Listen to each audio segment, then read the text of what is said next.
इस वीडियो में हम आपको गुरुजी पंडित प्रदीप मिश्रा जी के बताए नवरात्र में किए जाने वाले विशेष उपाय, जो कि आप नवरात्र के जो शेष दिन हैं, जैसे कि नवरात्र की छठवीं, सप्तमी, अष्टमी और नवमी में कर सकते हैं, उनकी जानकारी देने वाले हैं।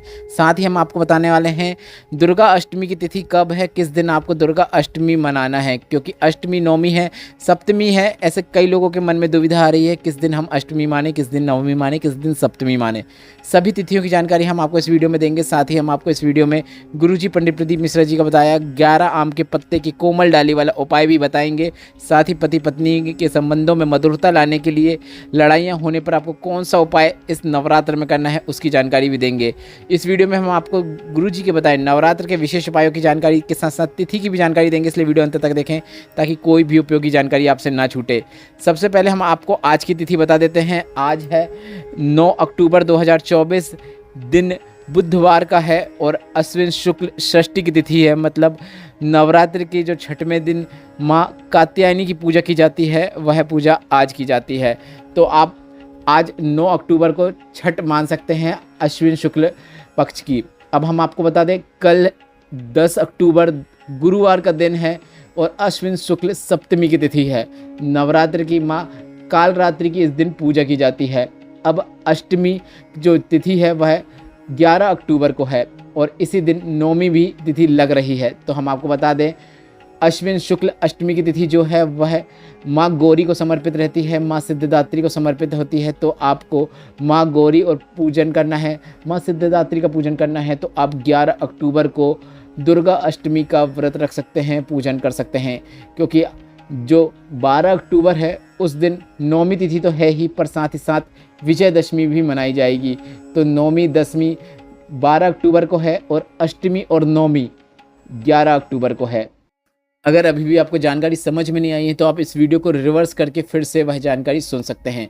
अब हम आपको वे उपाय बता देते हैं जो आपको नवरात्र के बचे हुए दिनों में, मतलब 9, 10, 11 अक्टूबर को करके अधिक से अधिक लाभ प्राप्त करना है। सबसे पहले हम आपको 11 आम के पत्ते की कोमल डाली वाला उपाय बता देते हैं। गुरुजी ने कहा आपको 11 आम के पत्ते लेना है और कोमल पत्ते लेना है, ज़्यादा कड़क पत्ते ना लें। और इन 11 आम के पत्ते को आपको एक डाली में मिल जाए तो काफ़ी अच्छी बात है, नहीं मिल रहे हैं तो आप 11 आम के पत्ते लें। इन्हें कच्चे सूत से उपयोग करते हुए 11 आम के पत्तों को एक उसमें लपेट लें, मतलब एक के ऊपर एक 11 आम के कोमल पत्ते रखें और इसके बाद कच्चे सूत का उपयोग करते हुए आप उन्हें बांध दें। इसके बाद आम के पत्तों की जो डंडी होगी उसमें आपको शहद लगा देना है। इसके बाद आपको इसे अपनी कामना करते हुए, आपकी जो भी कामना है, अब वह कामना शीघ्र विवाह की हो सकती है, नौकरी प्राप्ति की हो सकती है, धन प्राप्ति की हो सकती है, कर्ज मुक्ति की हो सकती है या फिर रोग मुक्ति की हो सकती है। कोई भी कामना को करते हुए आपको इन्हें माता अशोक सुंदरी के स्थान पर अर्पित कर देना है। काफ़ी सरल और आसान उपाय है जिसे आपको इस नवरात्र के शेष दिनों में अवश्य करना है।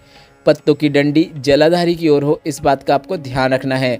यह उपाय करते समय आप श्री शिवाय नमस्तुभ्यम या फिर नमः शिवाय या फिर ओम नमः शिवाय मंत्र का उच्चारण अवश्य कीजिएगा। बढ़ते हैं नवरात्र के इन बचे हुए दिनों में किए जाने वाले अगले विशेष उपाय की ओर। पति पत्नी के रिश्ते में मधुरता नहीं है, आपस में बहुत लड़ाइयाँ होती हैं, आपस में एक दूसरे का मुँह भी देखना पसंद नहीं करते हैं, जरा जरा सी बात में लड़ाइयाँ हो जाती हैं।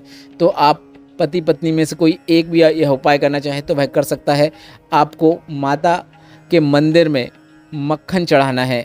मक्खन चढ़ाने से प्रेम बढ़ता है। अब आप मक्खन किस तरह से चढ़ा सकते हैं वह भी समझ लीजिए।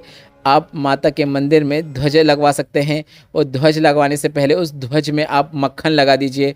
इसके बाद वह ध्वज पंडित जी को दे दीजिए या फिर आप स्वयं लगा सकते हैं तो आप स्वयं लगा दीजिए। गुरुजी ने कहा अगर पति या पत्नी पराई स्त्री के चक्कर में भी है तो भी वह सतमार्ग में आना शुरू कर देता है, परिवार टूटता नहीं है। पति अगर अपशब्द भी बोल रहा है तो भी वह सही रास्ते में आना शुरू हो जाता है। गुरुजी का बताया यह उपाय पति पत्नी में से कोई एक भी करेगा तो उनके संबंधों में मधुरता देखने को मिलेगी। काफ़ी सरल और आसान उपाय है। आपको माता को मक्खन अर्पित करना है। मक्खन अर्पित करने का सबसे अच्छा तरीका गुरुजी ने जो बताया है, आपको मंदिर में ध्वजा मतलब झंडा लगवाना है, पर झंडे में आपको पहले मक्खन लगा देना है, उसके बाद उसे लगवा देना है। बढ़ते हैं नवरात्र के बचे हुए दिनों में किए जाने वाले अगले विशेष उपाय की ओर। अगर आपके घर में बच्चे आपकी बात नहीं सुनते हैं, कुछ भी बोलते हैं, जो मुंह में आता है वह बोल देते हैं, उल्टा बोलते हैं, आप जो कहते हैं वह सुनते नहीं हैं, तो आपको माता के मंदिर में लाल चूड़ी, लाल चंदन, लाल पुष्प, 3 चीज़ें आप ध्यान से सुन लीजिए। माता के मंदिर में आपको, माँ दुर्गा के मंदिर में आपको लाल चूड़ी, लाल चंदन, लाल पुष्प माता को अर्पित करना है। बस इतना कर देने से बच्चा हमेशा आपका सम्मान करता है, आपकी बातें सुनता है और आपकी बातों का अनुसरण करता है। बढ़ते हैं नवरात्र के अगले विशेष उपाय की ओर।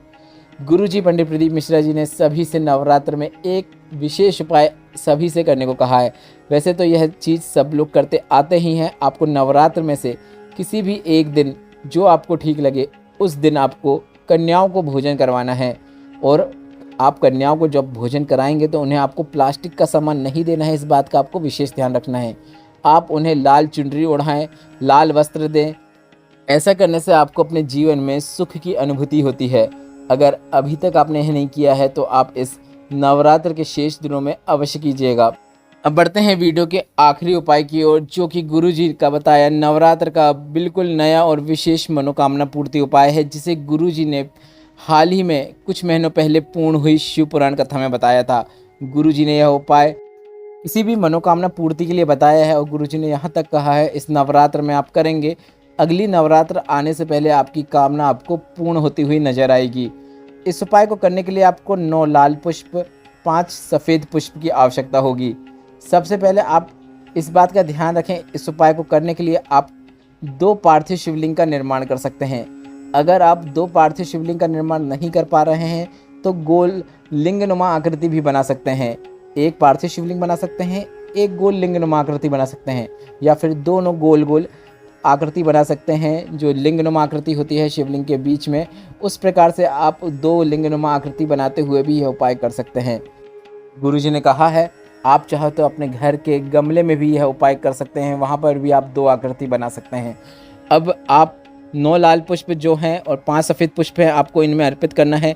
हमने 2 इसलिए बनाया है क्योंकि एक महादेव के निमित्त है और एक माता पार्वती के निमित्त है।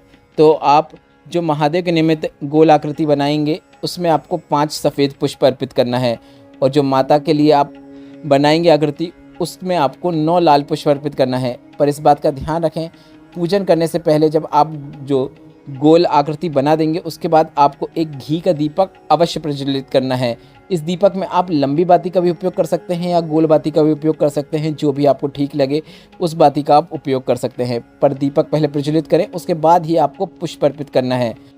पुष्प अर्पित करने के बाद माता जगदम्बा भवानी से, भोलेनाथ से आप अपनी मनोकामना बोल सकते हैं। संपूर्ण पूजन अर्चन जो भी आप करना चाहें इसके बाद वह कर सकते हैं। इसके बाद आप दोनों लिंगनुमा आकृति, जो गोल आकृति या 2 शिवलिंग बनाए हैं, उसका आपको विसर्जन नदी या तालाब में जाकर कर देना है। अगर नदी या तालाब नहीं है तो बेलपत्र, पीपल, वटवृक्ष के नीचे भी जाकर आप उसका विसर्जन कर सकते हैं, या फिर अपने घर के गमले में बनाए हैं तो वहीं पर उसका पानी का उपयोग करते हुए विसर्जन कर सकते हैं। पुष्प और जो बाकी सामग्री है उसका आप नदी, तालाब में विसर्जन बाद में कर सकते हैं। गुरुजी ने कहा अगली नवरात्र आने से पहले आपको आपकी कामना पूर्ण होती हुई नजर आएगी। इस वीडियो में बताया गया उपाय से संबंधित कोई प्रश्न है तो ये प्रश्न आप कमेंट बॉक्स के जरिए पूछ सकते हैं। मेरे द्वारा दी गई जानकारी अगर आपको थोड़ी सी भी उपयोगी लगी हो तो इस वीडियो को लाइक करके कमेंट बॉक्स में हर हर महादेव अवश्य टाइप कीजिएगा। श्री शिवाय नमस्तुभ्यम। हर हर महादेव।